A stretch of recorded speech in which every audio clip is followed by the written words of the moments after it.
Hello, my name is Dan Gonzalez. I'm with Patio Enhancement Group. We are a commercial dealer and installer for Calcana infrared heaters. We're here today at a construction project called Carmine's Restaurant in Rosemont, Illinois, which is just outside of Chicago. And we have 10 Calcana heaters we're going to be installing at this location on the patio.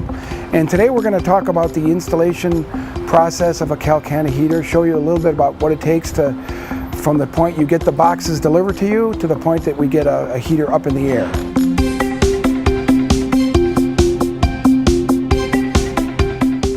What we have in front of us now is an unpacked model PHS 50, which is a 15-foot long unit, but for shipping purposes, the unit comes partially disassembled. You'll see a 10-foot long section here in front of you, and we need to add an additional 5 feet for the full 15 feet of infrared tube. The first extra component you'll see is this long box. This contains an extra 5-foot piece of infrared tube that we'll have to put on to the end of the unit, which is right here. This is not the typical end that you saw on the PHS 40. This is meant to be extended, so we will be attaching our additional pipe to the pipe that protrudes from the end of the unit. Also inside this box is what's called a baffle. A baffle is really a turbulator that can make the flue gases, mix up the flue gases, keep them moving so we have better heat exchange on the latter part of the unit to keep the heat output up. So that's contained in this box. The next thing we're going to need to extend this unit another 5 feet is a piece of reflector. We have an extra piece of reflector there that Doug is holding, and that's simply an extension piece, the same reflector, but a 5-foot long piece. Also, we're going to need some grill on the bottom, and we have an extra piece of 5-foot grill that comes packed, and we'll be adding that onto the end of the unit also. Here is our baffle or turbulator, and here is our 5-foot piece of extra infrared pipe. Notice the flare connection on this pipe flares out a little bit, so it easily slides over the pipe that protrudes from the base unit. Lastly, with the model PH50, we have a part box that comes in the main box, and we have our end cap, which will go on the end of the unit once we put our 5-foot extension on. We have our control panel, just as we had with the 10-foot unit, and our instruction manual and installation manuals. Also a bag of screws, and we'll show you what to do with those.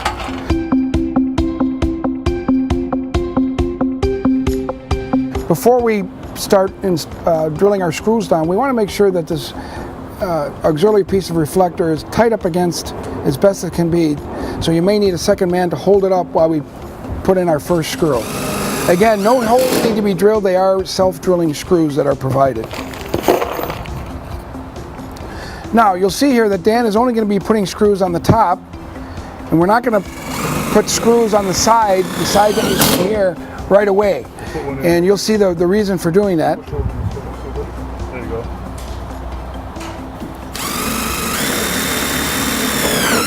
Okay, so now we've got enough screws in the piece of reflector to hold it in place, but again, we're not going to put the 2 remaining screws on the side, and we'll show you why that is. The next step is to return the entire unit over. You'll need 2 men.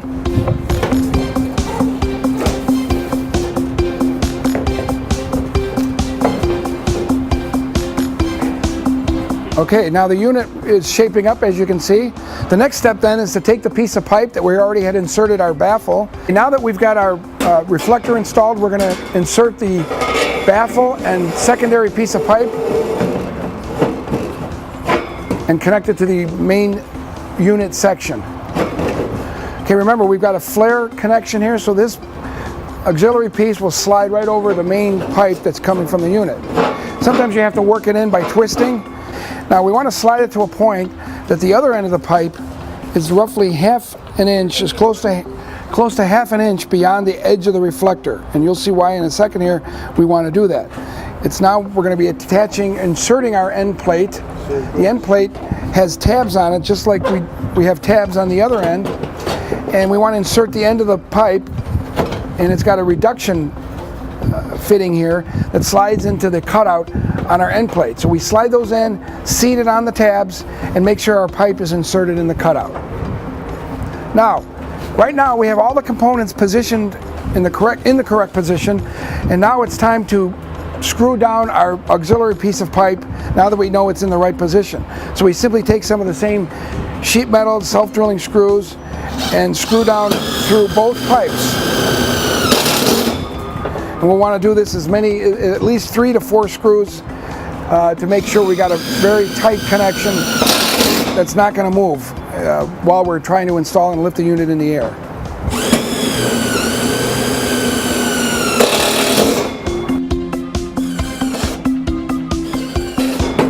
We've got the auxiliary pipe now screwed down and in place. We want to now insert our auxiliary or 5-foot piece of grill. We want to temporarily slide our panel out, get our grill inserted.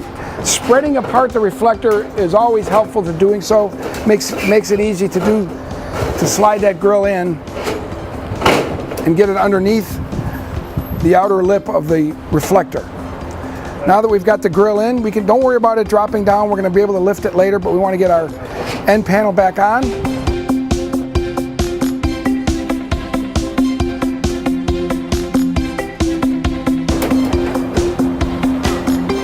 Okay, we've slid our end plate in now that we've got our tube and our grill inserted. And now Dan is going to insert some screws.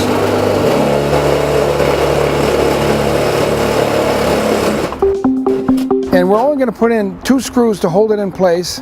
We'll put the rest of the screws on after we lock our grill in place. Included in the bag of screws are what we call grill clips. We put it in a diagonal fashion, the T portion going down in one of the squares. We want to space them similarly to how we do on the main unit. Once it's placed down in there, we rotate it. A pair of pliers is the best thing to use. We rotate it, we let the other end of the clip rest on the lip of the reflector. And again, taking one of the same screws out of our screw bag, and we just simply screw that down. Okay, so the last step is to place our screws on the side of the reflector. Remember, we left those out to make it easy to separate the reflector to insert our grill. So those screws need to be added on the end of the unit, and of course, at the very beginning of the extra piece of reflector, and Dan's doing that now. Again, using the same screws that came in our screw packet.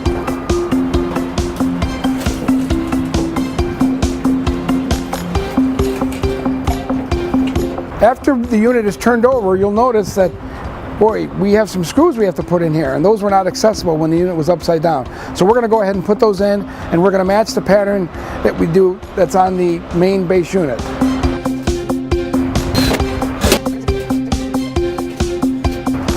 Okay, now that we have a complete unit, looking at it from the top side, you notice that we have 3 hanging points, unlike the 10-foot unit or the PHS 40, the PHS 50 with the extra piece of reflector and the extra end panel, we have an extra set of rabbit ear hanging points. So we have hanging points next to the burner, 10 feet away, another set of hanging points, and now yet additional set of hanging points 5 feet away. And now all we have to do is, like the PHS 40 10-foot units, attach our brackets in the same way, remembering of course that on this unit we have 3 brackets instead of 2 for the extra 5 foot of length.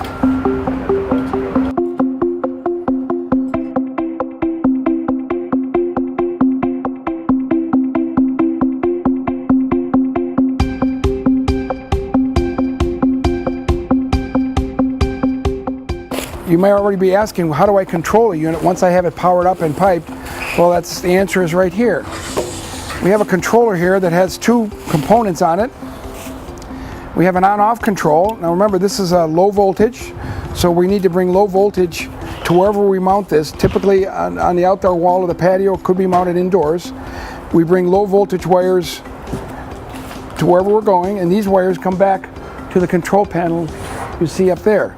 So once those 5 wires are connected, and there's a wiring diagram right in the unit on the inside of the stainless steel cover, the operation is fairly simple. There's an on-off switch, turning the unit on and off, and then to modulate the unit from minimum to maximum output. Turns just like a volume knob, low to high, to set the amount of heat output to wherever you'd like. Very simple control, but very effective.